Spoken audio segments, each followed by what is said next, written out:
স্তরে কাজ করার জন্য তাকে কারিগর তৈরি করতে হয়।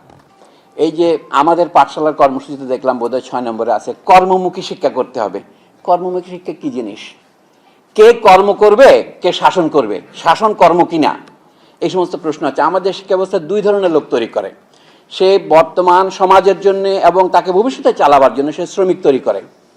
শ্রমিক নানা ক্যাটাগরির আছে, ফোরম্যান আছে, ইঞ্জিনিয়ার আছে, ডিপ্লোমা ইঞ্জিনিয়ার আছে। এরা হলো এমন কিছু শ্রমিক আছে যারা প্রায় শাসকের পর্যায়ে চলে যায়। দেখেন না বিসিএস এখন পরীক্ষার মধ্যে দেখা যায় কেমন শিক্ষা ব্যবস্থা চাই, এটাকে আমি এভাবেও বলতে পারতাম, কেমন রাষ্ট্র ব্যবস্থা চাই বা কেমন সমাজ ব্যবস্থা চাই।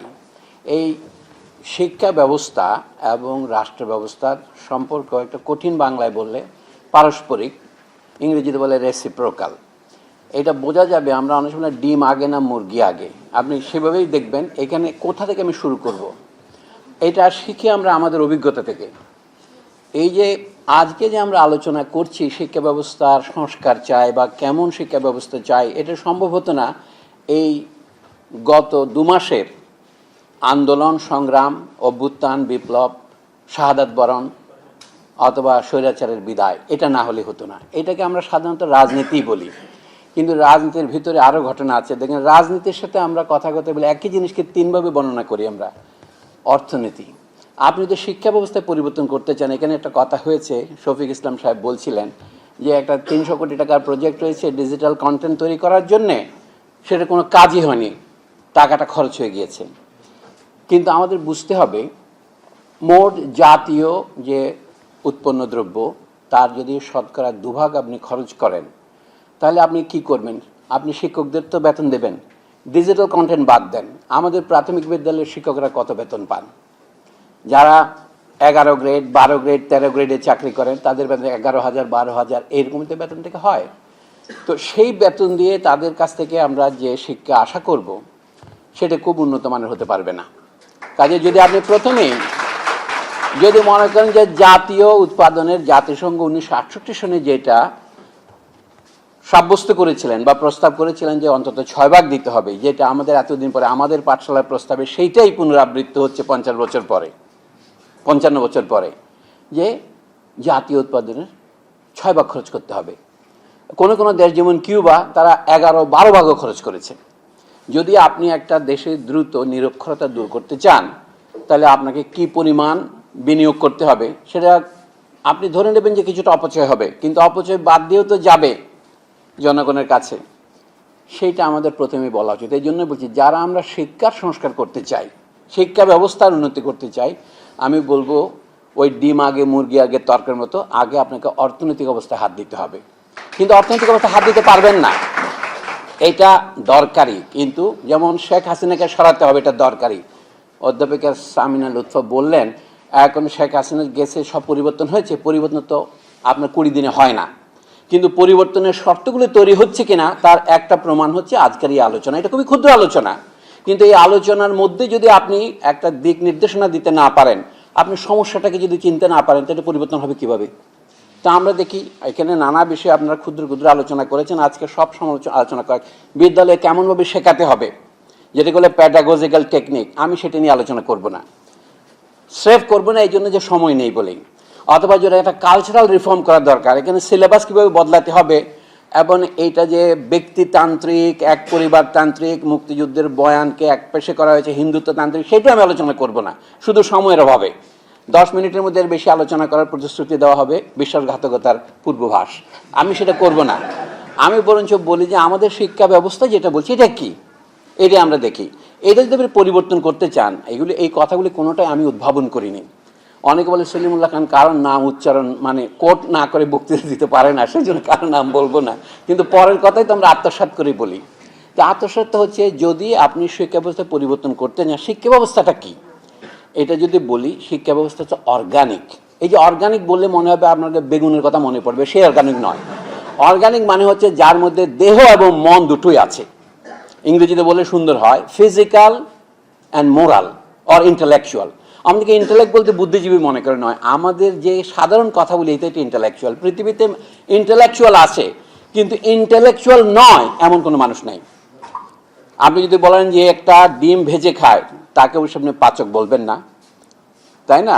অথবা আমরা যদি আমার কাপড় ছিঁড়ে গেছে আমি নিজে সেলাই করি, যে আমার হাত কেটে গেছে আমি নিজে ব্যান্ডেজ করেছি, আমাকে ডাক্তার বলবেন না, সেই অর্থে বলছি না। কাজের ক্ষেত্রে কিছু লোককে আমরা বুদ্ধিজীবী বলি। বুদ্ধিজীবী কারা? সচরাচর বুদ্ধিজীবী হচ্ছে বিশ্ববিদ্যালয়ের শিক্ষক, উকিল, আমি আমাদের দেশের মাপে বলছি, সাংবাদিক এবং নানা ধরনের লোক আছে যাদেরকে আমাদের দেশের লোকে বলে সাফ কাপড়ের লোক, ভদ্রলোক। বুদ্ধিজীবীর অনুবাদ ভদ্রলোক হতে পারে, কোনো অসুবিধা নেই। আমি বাবু অর্থে বলছি না, অবাবুরাও বুদ্ধিজীবী হয়। এখন এই বুদ্ধিজীবীদের মধ্যে আমরা শিক্ষকরাও আছি। তো এদের মধ্যে যদি আপনি পরিবর্তন আনতে চান, যদি শিক্ষা ব্যবস্থা পরিবর্তন করতে চান, প্রথমত দেখতে হবে শিক্ষা ব্যবস্থা আপনি রাষ্ট্র কত টাকা খরচ করছেন। শিক্ষা ব্যবস্থা হচ্ছে রাষ্ট্র ব্যবস্থার আরেকটি রূপ। তাহলে শিক্ষা ব্যবস্থায় কি করি আমরা? আমি আমার ছেলে মেয়েকে পাঠাই বিশ্ববিদ্যালয়ে অথবা প্রাথমিক বিদ্যালয়ে ভবিষ্যৎ তৈরি করার জন্যে। রাষ্ট্রের দরকার শিক্ষিত প্রশাসক, এটা তাদের নাম কি? Cadres, officers of the ruling class. এই যে আমাদের আন্দোলনটা হলো কোটার জন্যে, মেধাভিত্তিক না কোটা ভিত্তিক। এই যে মেধার ভিত্তিতে যাদেরকে নির্বাচন করা হচ্ছে, সেই মেধা কি সে করার পরে জিপিএ 5 মেধা কিনা সে তর্ক করছি না। আমরা এই মেধাভিত্তিক করছি কি জন্য? তাদেরকে আমরা শাসক শ্রেণীতে স্থান দিচ্ছি। বিসিএস, প্রশাসন একাডেমি এত লোভনীয় কেন? কাস্টমসের চাইতে বেশি, কারণ তাদের হাতে ক্ষমতা বেশি। এটা হচ্ছে সরাসরি আমাদের শিক্ষা ব্যবস্থা শাসক উৎপাদন করে। কিন্তু এর মধ্যে একটা পরিবর্তন হয়েছে। আমি গত 100 বছরে যদি বলি অতি সংক্ষেপে, আরেকটি তৈরি করে, সে বিভিন্ন স্তরে কাজ করার জন্য তাকে কারিগর তৈরি করতে হয়। এই যে আমাদের পাঠশালার কর্মসূচিতে দেখলাম বোধহয় 6 নম্বরে আছে, কর্মমুখী শিক্ষা করতে হবে। কর্মমুখী শিক্ষা কি জিনিস? কে কর্ম করবে, কে শাসন করবে, শাসন কর্ম কিনা, এই সমস্ত প্রশ্ন আছে। আমাদের শিক্ষা ব্যবস্থা দুই ধরনের লোক তৈরি করে। সে বর্তমান সমাজের জন্য এবং তাকে ভবিষ্যতে চালাবার জন্য সে শ্রমিক তৈরি করে। শ্রমিক নানা ক্যাটাগরির আছে, ফোরম্যান আছে, ইঞ্জিনিয়ার আছে, ডিপ্লোমা ইঞ্জিনিয়ার আছে। এরা হলো এমন কিছু শ্রমিক আছে যারা প্রায় শাসকের পর্যায়ে চলে যায়। দেখেন না বিসিএস এখন পরীক্ষার মধ্যে দেখা যায় ইঞ্জিনিয়ারিং ইউনিভার্সিটির ছেলে মেয়েরা দেখি সবাই এনবিআরে যাচ্ছে। অর্থাৎ সারা জীবন সেই ইঞ্জিনিয়ারিং ইউনিভার্সিটিতে পাশ করে তাদের বেশিরভাগই বিসিএস পরীক্ষার প্রথম স্থান অধিকার করছে, দ্বিতীয় স্থান অধিকার করছে, উপরের দিকে চলে যাচ্ছে। এগুলি কি ইঙ্গিত করে? আমি হচ্ছে আমাদের শিক্ষা ব্যবস্থার ফাংশন বা কাজ কি? শিক্ষা ব্যবস্থার কাজ হচ্ছে মানুষ তৈরি করা, ভবিষ্যৎ শাসন করার জন্য এবং শাসিত হবার জন্য। এটা হলো তার দৈহিক দিক, কায়িক দিক। আমি যখন অর্গানিক বলি তার একটা মানসিক দিক আছে। মানসিক দিক কি? এই শাসন ব্যবস্থা কর্তৃক শাসিত হতে আপনি রাজি হচ্ছেন এবং অন্যকে রাজি করাচ্ছেন। রাজি রব্বতে আপনি শাসন করবেন। এটা হলো টু বি কনসেন্টেড। এই যে অনেকে বলে, আমার বন্ধু আনু মোহাম্মদ প্রায় সময় প্রবন্ধ লিখে বলে যে আমাদের দেশ তো রিপাবলিক, প্রজাতন্ত্র বলে কেন? আমরা কার প্রজা? এখন তার রাজা নাই। আসলে আমরা প্রজা হলাম বিধানের প্রজা। এই জন্য আমাদের সংবিধান কথাটা ব্যবহার করা হয়েছে। আমাদের দেশে অনেক পণ্ডিত, হাফ পণ্ডিত বলে না না সংবিধান বলা যাবে না, গঠনতন্ত্র বলতে হবে। সংবিধান মানে হচ্ছে সম্যক বিধান, সুপ্রিম ল। ইউরোপীয় ভাষাগুলিতে বলে বেসিক ল, গ্রাউন্ড ল। তো সেই জন্য তার মধ্যে একটা অংশ হচ্ছে রাষ্ট্র কিভাবে চলবে, নির্বাহী বিভাগ, বিচার বিভাগ এবং আইন বিভাগের কি সম্পর্ক থাকবে, এইটা হচ্ছে গঠনতন্ত্র। কিন্তু সেখানে মৌলিক অধিকার থাকবে মানুষের, যেটা পরিবর্তন করা যাবে না। কিন্তু মৌলিক অধিকারের অধীনে যারা আমরা আছি, আমরা কিন্তু সংবিধানের অধীনে। এই জন্য আমাদের প্রজা বলা হয়, আমরা বিধানের প্রজা। এখানে রাজা কি? বিধাতা সংসারের রাজা।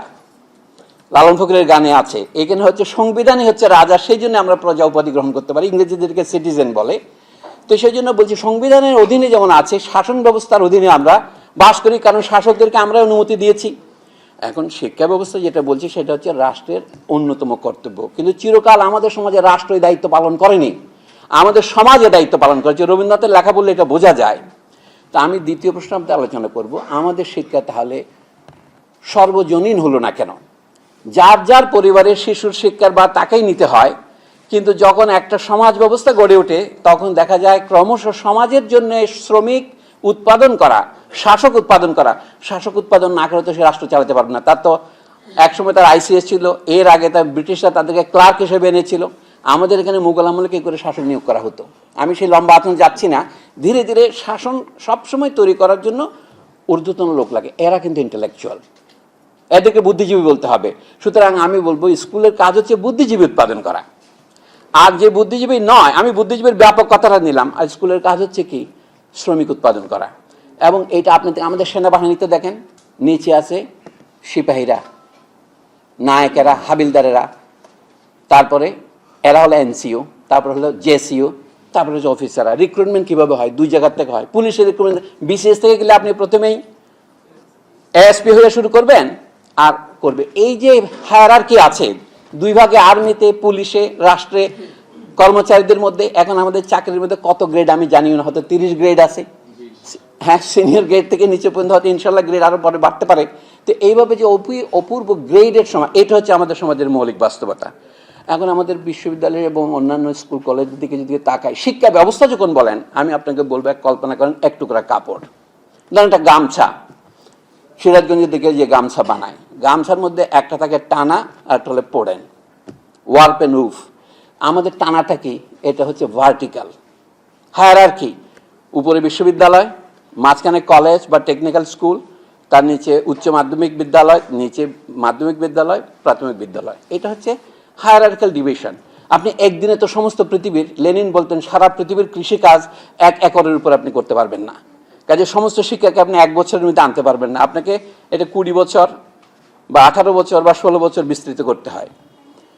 আরেকটা আছে হরাইজন্টাল ডিভিশন। এই যে কথাটা আগে আলোচিত হয়েছে, বহু প্রকারের শিক্ষা আমাদের, ইবতেদায়ী, kindergarten, English version, Bangla version, সরকারি, বেসরকারি। আমাদের সকলের চোখের সামনে ঘটনাগুলি ঘটছে না? এটা তো শিক্ষা ব্যবস্থা। অর্থাৎ দুটুকু মিলে একটা শিক্ষা ব্যবস্থা। একটা হচ্ছে টানাটানি বা ভার্টিক্যাল, আর একটা হরাইজন্টাল বা আড়াআড়ি, পাশাপাশি। এই নিয়ে এই কাপড়টুকুই হচ্ছে আমাদের শিক্ষা ব্যবস্থা। এটার প্রথম কথা হচ্ছে, এর মধ্যে যে অর্থনৈতিক খরচটা হচ্ছে সেটা রাষ্ট্রেরই বহন করা উচিত ছিল, যদি আমরা রাষ্ট্রের জন্য সবচেয়ে বেশি মেধাবী, সবচেয়ে বেশি দক্ষ লোকদের পেতে পারি। এখন আমরা দ্বিতীয় প্রশ্নটা করি, শিক্ষা তাহলে আমাদের সার্বজনীন হলো না কেন? মানে কথা তো ছিল ব্রিটিশ আমলেই আমাদের এখানে এই পূর্ব বাংলা, যেটা পূর্ব পাকিস্তান হয়েছিল, পরে বাংলাদেশ হয়েছে, 1940-41 সনের যে আদমশুমারি, সেইটা অনুসারে এখানে শিক্ষার হার ছিল শতকরা 6। শিক্ষা মানে অক্ষর জ্ঞান আছে এমন লোকের। এটা ধীরে ধীরে এখন কোথায় আসছে আপনারা জানেন। আমরা বলছি শতকরা 74 জন অক্ষর নাম লিখতে পারে, কিন্তু পত্রিকা পড়তে পারে কয়জন? সে ভয়ানক। তাহলে তার সরকারি হিসাবটাও যদি মেনে নিই আমরা, যেটা অনেকটা বানোয়াট, শতকরা 74 জন নাম লিখতে পারে, বাকি 26 জন যে লিখতে পারে না, তার দায় কার? মহাত্মা গান্ধী পর্যন্ত বলেছিলেন যে উনি বলছিলেন নয় তালিম, নতুন শিক্ষা, বুনিয়াদী শিক্ষা 7ম শ্রেণী পর্যন্ত পড়াবেন। তারা কি শিখবেন? তারা নিজের মৌলিক ভাষা শিখবেন, একটু গণিত শিখবেন, নাম স্বাক্ষর করতে পারবেন। সেইটুকু শিক্ষাও সবাইকে দেওয়া, শুধু আমাদের দেশে নয়। দেখেন ভারতে, এমনকি পাকিস্তানেও এটা সম্ভব হয়নি, শ্রীলঙ্কা হয়তো একটু হার বেশি। এইখানে আমাদের একসাথে ভাববার ব্যাপার আছে, এটাই বলছি। বর্তমানে আমরা যেখানে এসছি, এখানে আমরা নতুন নতুন শ্রেণী বিভাজন তৈরি করেছি, যে সবাই তো উচ্চশিক্ষায় যেতে পারে না। আপনারা জানেন ঝরে পড়ার ব্যাপারটা যে বলছেন, যারা ঝরে পড়ে না, যারা এসএসসি শেষ করে, তাদের কতজন এইচএসসিতে যায়, তাদের কতজন এরপরে বিএ বা এমএ পাশ করে। আমরা সবাই বলেছি যে আস্তে আস্তে লোকজন ছুটে কাজে চলে যায়। কি কারণে যায়? আপনি সেখানে পাচ্ছেন না। এখন দ্বিতীয় প্রশ্নে আমি আসি, শিক্ষা আনন্দদায়ক হয় না কেন? কারণ এখন শিক্ষা ব্যবস্থা যেভাবে করা হয়েছে, আপনারা সকলেই চিন্তা করেছেন 1960-এর দিকে আমাদের দেশে শিক্ষার একটা সংস্কার হয়েছিল। সেই সংস্কারটা হচ্ছে যে 9ম শ্রেণী থেকে, আগে প্রবেশ শিক্ষা বা এন্ট্রান্স পর্যন্ত সবাই একরকম পড়তো কলকাতা বিশ্ববিদ্যালয়ের অধীনে। এখানে যখন ইস্ট পাকিস্তান এডুকেশন বোর্ড হলো, আস্তে আস্তে 1960-এর দিকে একটা সংস্কার হলো, তখন আন্দোলনও হয়েছে যে ক্লাস 9 পরেই বিজ্ঞান, মানবিক, বাণিজ্য, শিল্প শিক্ষা, সঙ্গীত, শারীরিক শিক্ষা এরকম 6 ভাগ করা হলো। এখন হয়তো আরও বাড়ানো হয়েছে। আচ্ছা, এইটা কোন যুক্তিতে করা হলো? তখন এই যে কর্মমুখী শিক্ষার কথাটা আসলো, ভোকেশনাল এডুকেশন, যে গরিবের ছেলেদের, আসলে গরিব বলছে না, কিছু ছেলে যাদের মেধা নাই তারা আর উচ্চশিক্ষা যাবে না, তারা ভোকেশনাল শিক্ষা যাবে। এবং দেখেন কত আলাদা আলাদা ভোকেশনাল ইনস্টিটিউট হলো, কতগুলি সরকারি উদ্যোগে, কতগুলি প্রাথমিক উদ্যোগে হচ্ছে। কোরিয়ান টেকনোলজি, এখানে আমাদের গ্রাফিক আর্টস ইনস্টিটিউট, এগুলোকে আমি ছোট করছি না, কিন্তু এগুলো হলো। এখন কি হচ্ছে, ফ্যাশন টেকনোলজি নামে ইউনিভার্সিটি হচ্ছে, লেদার টেকনোলজি নামে ইউনিভার্সিটি হচ্ছে। এইটা হচ্ছে আমাদের কালের প্রধান প্রবণতা, শুধু আমাদের দেশে নয়, সারা পৃথিবীতেই। কিন্তু আমাদের দেশে বিশেষ যেটা হচ্ছে, আমরা তো একে তো ধনতান্ত্রিক সভ্যতার মধ্যে আছি, আমরা নিচের দিকে আছি, যেটা অরূপ রায় যেটা বলার চেষ্টা করছিলেন, আমরা তো কলোনি ছিলাম। কাজে হুবহু ইউরোপ আমেরিকার বিশ্ববিদ্যালয়গুলো আমাদের চোখের সামনে রূপের ব্যঞ্জনা তৈরি করে।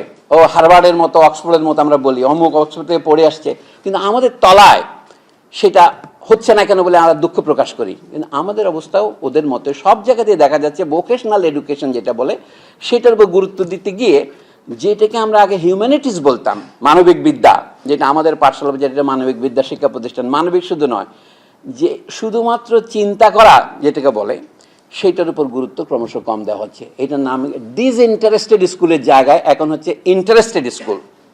ডিসইন্টারেস্টেড মানে শিক্ষার খাতিরে শিক্ষা। গ্রামসি যেটার নাম দিয়েছিলেন ফরমেটিভ এডুকেশন, যেটা আমরা রবীন্দ্রনাথের গল্পের মধ্যে পড়েছি যে আমরা তিনজন একসঙ্গে মানুষ হইতেছিলাম। এই মানুষ হওয়ার শিক্ষা সেটা এখন ক্রমশ বাদ যাচ্ছে, এবং মানুষ হওয়ার শিক্ষা বলতে যেটা বলা হতো সেটা এখন মানবিক বিদ্যায় পরিণত হয়েছে। এবং সেখানেও দেখেন আমাদের সিলেবাসে কোনো দর্শন পড়ানো হয় না। ভাগ্য ভালো যে পড়ানো হয় না, পড়া হলে কি যে বিরক্তিকর হতো আমি অনুমান করতে পারি না। আচ্ছা, দর্শন কি জিনিস এই কথা তো বলতে হয়।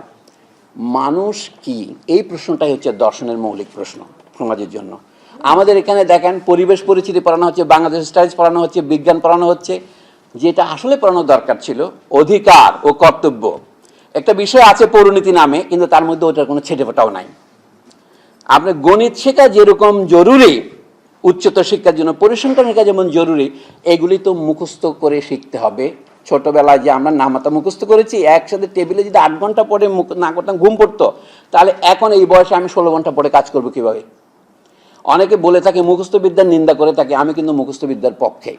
এই জন্য যে কঠিন পরিশ্রম না করলে, ছোটবেলায় অভ্যস্ত না হলে হবে না। এই জন্য স্কুলের প্রথম রিফর্ম যাওয়া দরকার। সেই স্কুল, প্রথম কথা আমি আসছি, প্রত্যেক শিশুকে যে পর্যন্ত যে শিক্ষাটা না দিলেই নয়, সেখানে শিক্ষকের ভূমিকা প্রধান। এবং তাই শিক্ষা ছাত্র জানবেই না তার কি পড়তে হবে, তাকে তার ভাষা শেখাইতে হবে, তাকে গণিত শেখাতে হবে, তাকে বিজ্ঞানের অ আ ক খ শেখাতে হবে, এবং তাকে অধিকার ও কর্তব্যকে শেখাতে হবে, তার কোনটা উচিত কোনটা অনুচিত শেখাতে হবে। এটা নিয়ে তর্ক করার কিছুই নাই, কিন্তু সেটা নিয়েও আমাদের তর্ক হয়েছে। দুই একটা প্রশ্ন বলে আপনারা টের পাবেন আমাদের প্র্যাকটিস এবং রিয়ালিটির মধ্যে পার্থক্য কী। এরপরে শিশু যখন আরেকটু বড় হবে, যেমন একটা প্রথম থেকে তৃতীয় শ্রেণী পর্যন্ত শিশু, তারপরে চতুর্থ থেকে ষষ্ঠ শ্রেণী পর্যন্ত শিশু ধরেন, তার শুধু বয়স বাড়ছে কিন্তু তার কোয়ালিটি একই থেকে যায়। এটা মনস্তাত্ত্বিকরা হয়তো 1 বছর এদিক ওদিক করবেন, আমি তা নিয়ে তর্ক করছি না। এরপরে যখন হাই স্কুলে যায় তখন তার আরও একটু চিন্তাভাবনা বিকশিত হয়। আমরা যদি শিশুদেরকে লজিক পড়াই 1 সমান 1, এটা হলো খুব অ্যাবস্ট্রাক্ট, কিন্তু অনেকের ধারণা কি 1 সমান 1 হয়, একটা হাতির সমান কি একটি গাধা হবে? প্রত্যেক শিশু বুঝতে পারে 1 সমান 1টাকে বলে বিমূর্ত, একটা হাতি এবং একটা গাধা যে এক নয় সেটা মূর্ত রূপ হলেই ধরা পড়ে, এটা আলাদা হয়ে যায়।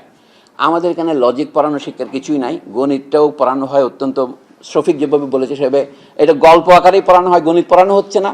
এইগুলি সংস্কারের মধ্যে পড়বে, আজকে আমি আলোচ্য সেটা করতে চাই না। আমি শুধু বলছি যে আপনারা তো জানেন আমাদের ক্যাডেট কলেজগুলি ছাত্র ভর্তি করে কোন ক্লাসে? 7ম শ্রেণী থেকে, কিন্তু আমাদের উচ্চ বিদ্যালয়গুলি তো 6ষ্ঠ শ্রেণী থেকে শুরু হয়।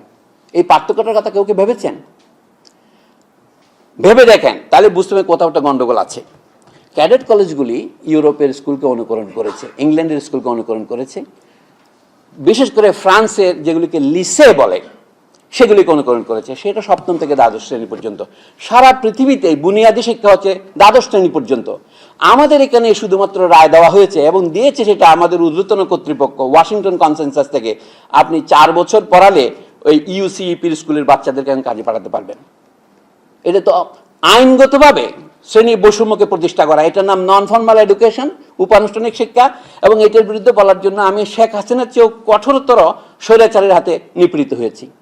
এটা ব্রাক, এই যে গণ সাক্ষরতা অভিযান, এই যে রাশেদা কে চৌধুরী, এরা তো আমাকে প্রায় বেরেই করে দিই মিটিং থেকে, বলে আমাদের গরিব বাচ্চাদের আমি 4 ক্লাস পর্যন্ত পড়াচ্ছি, আপনি তার বিরোধিতা করতে চান? বলে উল্টো বুঝলি রাম। আমি ওদের বাচ্চাকে আপনি 4 বছরে ছেড়ে দেবেন, কিন্তু নিজের বাচ্চাকে তো 12 বছর আগে ছাড়বেন না।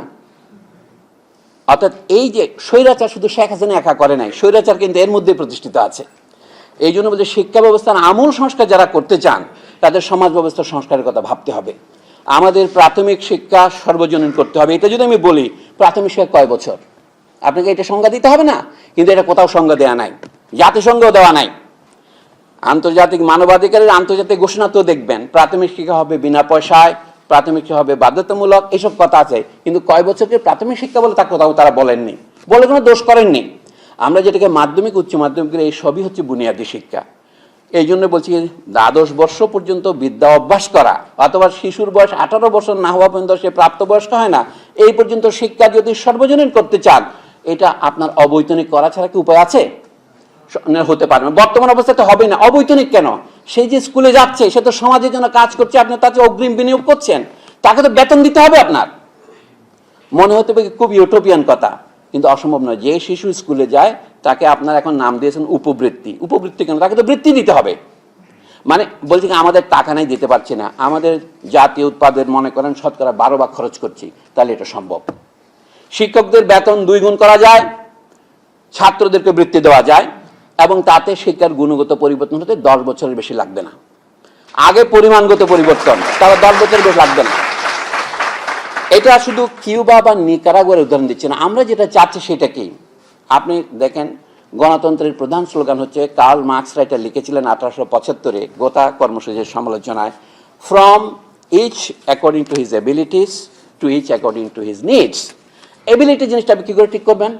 আমার যে কোনটা পড়তে ইচ্ছা করে, এটা আমি বলছি। শিক্ষা আনন্দদায়ক হয় না কেন? এই যে আগের দিনের শিক্ষা ছিল, যেটাকে আমরা সামন্ত যুগের শিক্ষা বলি, বারক যুগের শিক্ষা বলি, যে কামারের ছেলে কামার হবে, কুমারের ছেলে কুমার হবে, বংশানুক্রমিক পেশা, স্কুলে যেতে হতো না, ঘরে বসে আমরা সুপার ক্রাফট শিখতাম। যেমন তাজমহল যারা বানিয়েছেন এরা সুপার ক্রাফটম্যান, এরা কোথায় শিখেছেন?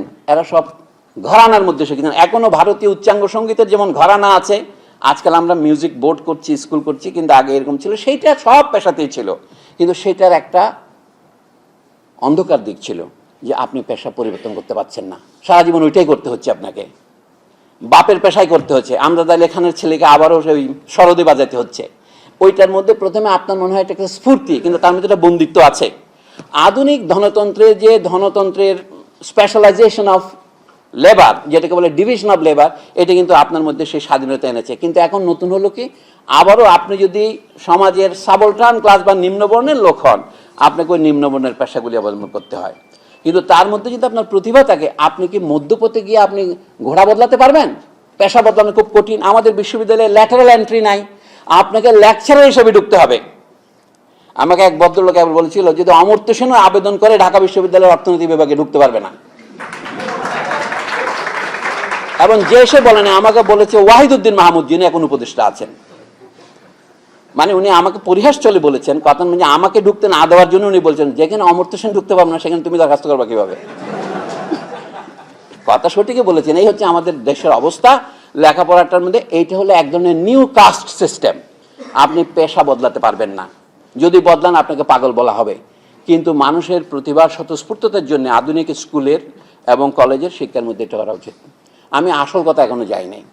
শিশুদের শিক্ষার জন্য যদি তার মাতৃভাষা ব্যবহার না করেন আপনি, তাহলে তার যে আনন্দ সেটা প্রথমে অর্ধেক মাটি হয়।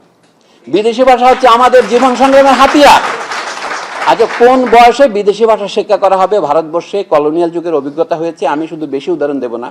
1854 সনে ভারতের যে শিক্ষানীতি প্রণীত হয়, ইংল্যান্ড থেকে আসে, যেটাকে উডের ড্যাসপাচ বলা হয়, 100 প্যারাগ্রাফওয়ালা একটা লম্বা মেমোরেন্ডাম।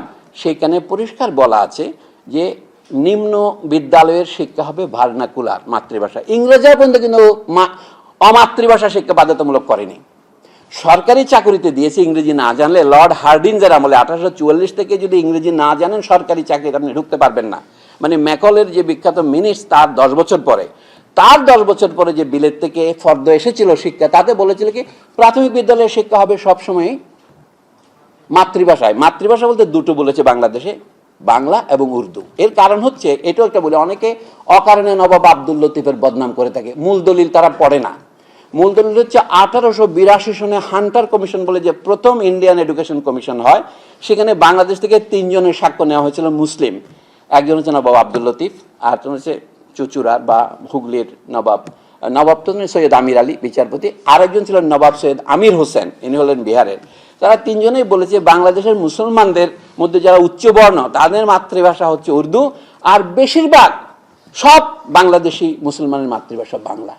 কিন্তু অনেকে ডক্টর আহমদ শরীফ থেকে শুরু করে মোর্শেদ শফিউল হাসান পর্যন্ত প্রত্যেকের লেখায় পড়ি, তারা না পড়ে না যায় না বলে যে কি নবাব আব্দুল লতিফ বলেছেন বাঙালি মুসলমানের মাতৃভাষা উর্দু, এটা উনি বলেন নাই।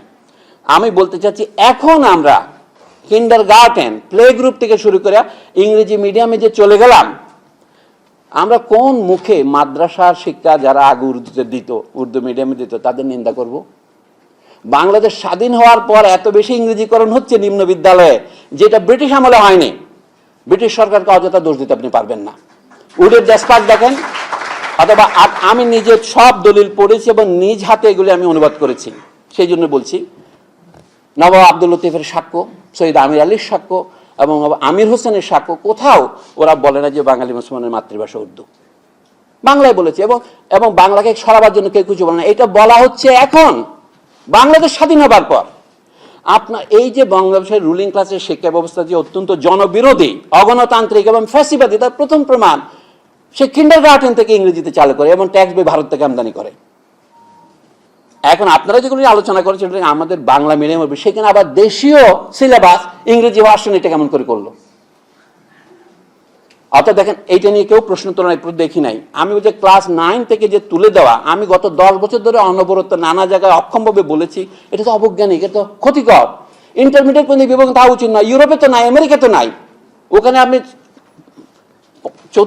ত্রয়োদশ শ্রেণীতে যাওয়ার পর 2 বছর পড়েন, তারপরে ডাক্তারিতে যাবেন না ওকালতিতে যাবেন, এটা ঠিক হয়। এই যে আমাদের গিনিপিগ হিসেবে ব্যবহার করা হলো, এইটাই হচ্ছে কলোনিয়াল এনলাইটেনমেন্টের বৈশিষ্ট্য। অনুপ্রাহীর অবগতির জন্য বলছি, এটা তা আমাদের রন্ধ্রে রন্ধ্রে প্রবেশ করেছে। তাহলে আমাদের শিক্ষা একদিকে সর্বজনীন হয়নি, এর শ্রেণী বিভক্ত, নানা রকম টুকরা টুকরা হয়েছে। আর দিকে শিক্ষা আনন্দদায়ক নয়। সেই শিক্ষাকে যদি আমি আনন্দদায়ক করতে চাই, আমি রাবীন্দ্রিক কথা বলছিলাম যে আনন্দদায়ক বলে অনেক বলে কি শুধু নাচ গান থাকবে, তা নয়। শিক্ষা হচ্ছে আপনি যা করতে চান, আপনার প্রতিভা করতে পারে, তাহলে কি করা যেতে পারে? শিক্ষা যদি অর্গানিক হয়, তাহলে এর মধ্যে দৈহিক শিক্ষাও থাকবে, মানে কায়িক পরিশ্রম করতে এমন শিক্ষাও থাকবে, ম্যানুয়াল লেবার এবং মেন্টাল লেবার, যেটাকে আমি ইন্টেলেকচুয়াল লেবারে বলি, সেটাও থাকতে হবে। তাহলে সেটা করতে হলে আপনার কি হবে? আমি এই জন্য আন্তোনিও গ্রামশির যে পরামর্শ, উনি জেলখানার বইতে যেগুলি লিখেছিলেন 1929 থেকে 1935-এর মধ্যে, তার মধ্যে অনেক গুরুত্বপূর্ণ জিনিস আছে শিখবার মতো। তার মধ্যে একটা হচ্ছে, উনি বলছেন স্কুল আগে তাদের দেশে, ইটালির উদাহরণ দিচ্ছে, ইটালির সাথে আমাদের অনেক মিল আছে। কার্ল মার্কসও বলেছেন ইটালি মানে বলে কি ইউরোপের ভারতবর্ষ বলা যায় ইটালিকে, যে তার শুধু শারীরিক গঠন থেকে নয়, তার অর্থনৈতিক উন্নতির দিক থেকেও ইউরোপের পুঁজিবাদগুলির মধ্যে সবচেয়ে পরের পুঁজিবাদ। এই জন্য ওখানে ফ্যাসিবাদের উদ্ভব হয়েছে। আমাদের এখানে ফ্যাসিবাদের উদ্ভব নিয়ে আমি আজকে আলোচনা করবো না, কিন্তু তার অনেকগুলো ঐতিহাসিক সূত্র আছে। শুধু লেখাপড়ার কথাই বলছি, ইটালিতে 1859 সনে রবীন্দ্রনাথের জন্মের 2 বছর আগে যে শিক্ষা আইন হয়েছিল, তাতে যে ধরনের স্কুল ছিল 2 প্রকারের। একটা জেনারেল স্কুল, হিউম্যানিস্টিক বা ফরম্যাটিভ স্কুল, যেখানে গ্রিক, রোমান, গ্রিক সাহিত্য, রোমান সাহিত্য পড়ানো হতো। লোকে গ্রিক ভাষা শিখতো কি জন্য? গ্রিকে কথা বলার জন্য নয়, গ্রিক ভাষার ডিসিপ্লিন শেখার জন্যে।